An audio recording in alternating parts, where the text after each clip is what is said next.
In January of 2014, Cloud9 won its very first, along with North America's very first, CSGO major. The journey had come to an end after years of dedication, failure, and hard work. This historic win at the E-League Major wouldn't have been possible without the 5 players of Automatic, Tarek, Skadoodle, Stu2K, and Rush. These 5 players would be the ones to finish off a 4-year-long journey of 12 long, arduous majors being played without a single NA victory. There are hundreds of videos out there on YouTube that show the journey of Cloud9 through the E-League Boston Major in 2018. But in reality, that isn't really where it all began. The road to North American respect for its teams and its scene really began back in 2014, and what a difficult road it has been.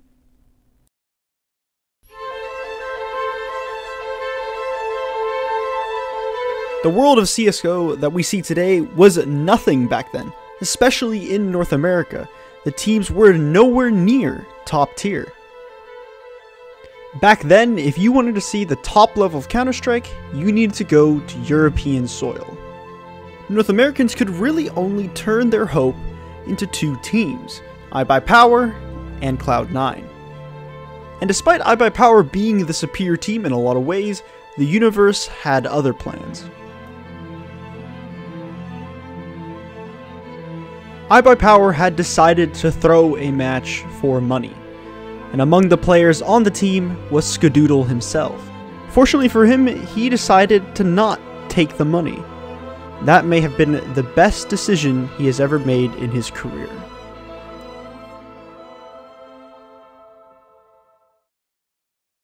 Even though the actual game and the transaction actually occurred in 2014, the real bans only actually happened in 2015, and by then, CSGO had changed drastically, and Skadoodle needed a new home.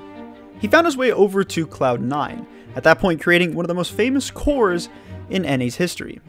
It consisted of Shroud, Nothing, and Skadoodle himself. However, by then, Cloud9 was no longer the only organization. By then, Team Liquid was also trying to contend the European dominance. However, Europe's ultimate foe wouldn't come from North American soil. Actually, it would come from South America, more specifically, Brazil. You see, the thing was that while North America and Europe were having their own rivalries, Brazil silently was making moves on their own. And so, in this tournament, MLG Columbus 2016, South America scored their very first victory in a major tournament, and then they went on to do it again the very next time. And now North America had actually been beaten to the major race by South America, and in doing so, they had actually directly affected North America's major chances. The reason for this was actually that in the next tournament, they needed to go up against a certain team, and on that team, a certain player. North America's very own Team Liquid. Team Liquid had also been moving up the group stages, and as well as the finals of that second major that they competed in. And although Luminosity ultimately won, they had to do it against a certain player. Simple.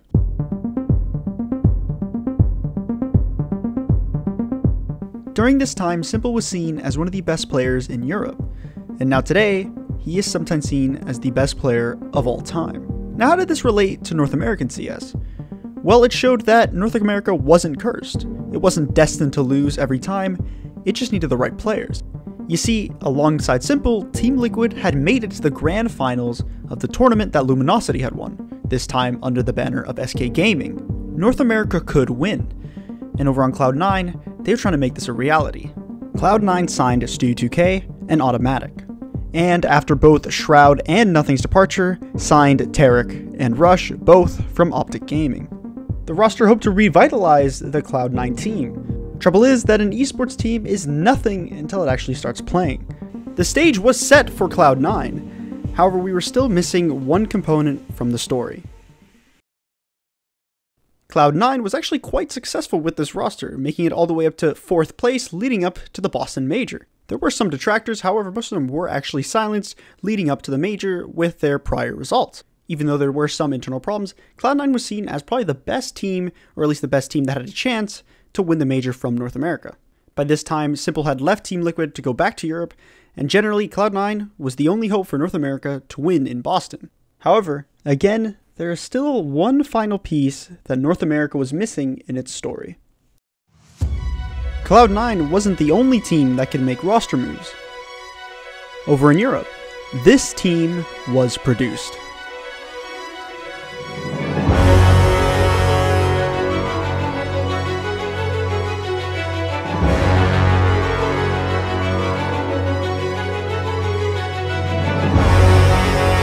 FaZe Clan was one of the greatest super teams to ever be assembled.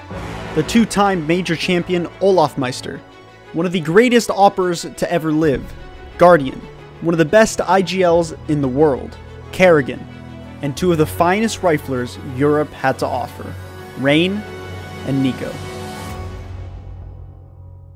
If Cloud9 wanted to win, they needed to be better than one of the greatest teams of all time. At first, they rose to the occasion, being one of the few teams to go 3-0 in the initial group phase. They beat teams like Envious and Mousesports.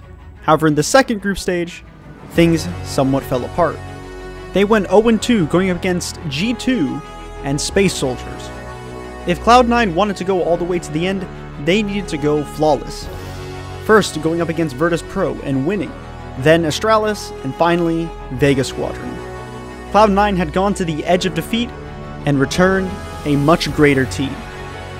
Now in the playoffs, they went up against G2 Esports, 2-0ing them. Next was SK Gaming, winning 2-1. Cloud9 had done what only one other North American team had done before, make it to a major final. And now there was only one step left. Go up against the final boss, doing something that no other North American team had ever done before. Finally win a major title for North America.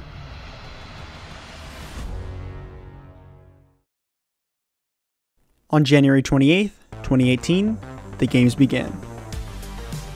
Cloud9 made quick gains on their best map, Mirage, which was the first map picked. FaZe and Cloud9 went blow for blow, kill for kill up until the final moments of the match. Ultimately, FaZe Clan only managed to win by 1 round. But now it was time for Game 2, FaZe Clan's map pick, and Cloud9 swung back hard, confidently taking the lead right at the start of the match, and going on to win the whole thing with a wide lead. Cloud9 made it work, and now they were back in it. It was time for map 3 on Inferno. However, close to the end of the match, Cloud9 was losing hard. And even I remember thinking, damn, it would have been a really good story. But then, the only man that could, held on. But Automatic's going towards A, nothing else is going on. He's got to go back, Stewie's on his own, but look at the time! Look at the time, there's 7 seconds to plant the bomb! They're trying to build pyramids, but there's no more play! Stewie's won the round, we're going to overtime! Cloud9 have done it! How have they done that? They came back all the way! All the way! How fitting it is Dury to save them. The only man that could. The only man in position. Never wavering, never faulting. And then the major if he gets it out, but he's holding the angle. He's got the smoke in his hand, and the smoke is down towards B bomb site. The Rapper's been stopped. There are advantages for Cloud9 now. 5 versus 4, 3 taken down. Automatic on the high ground, dropping off. They need to help construction. Are there flashes there? Will they push? They will re-aggress. Down goes the fighter. Guardian in the way remain. Automatic pushing through. It's Guardian versus 2. Can he do it again? He's been in this position before to win phase. Around a very important, very crucial one. Can he deny Cloud9? We saw from this position before. He cannot miss a single shot. Guardian waits patiently. As Cloud9 sets the push up.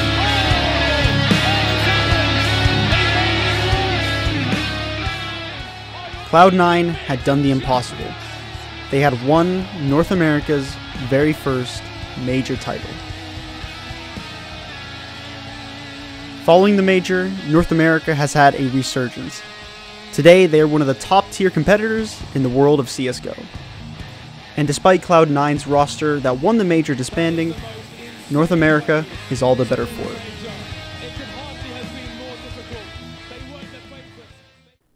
But in reality, this isn't the end for North America. North America has won in almost all the other major esports major tournaments. The Invitational, North America has won. The International, North America has won. And in Overwatch League, a North American team has also won. And finally, CSGO can be added to that list. However, CSGO is only the second biggest esport, meaning that the final challenge for North America is...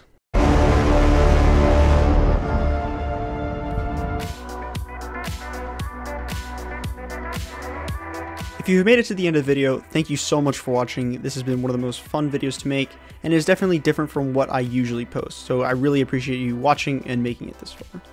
Once again, this is definitely not something that I'm going to be posting a lot. This was a very difficult video to make, and hopefully you enjoyed it. Thanks again, and if you want to see more, please subscribe, and if you really like this video, you can also like it as well. Thanks again, and I'll see you next time.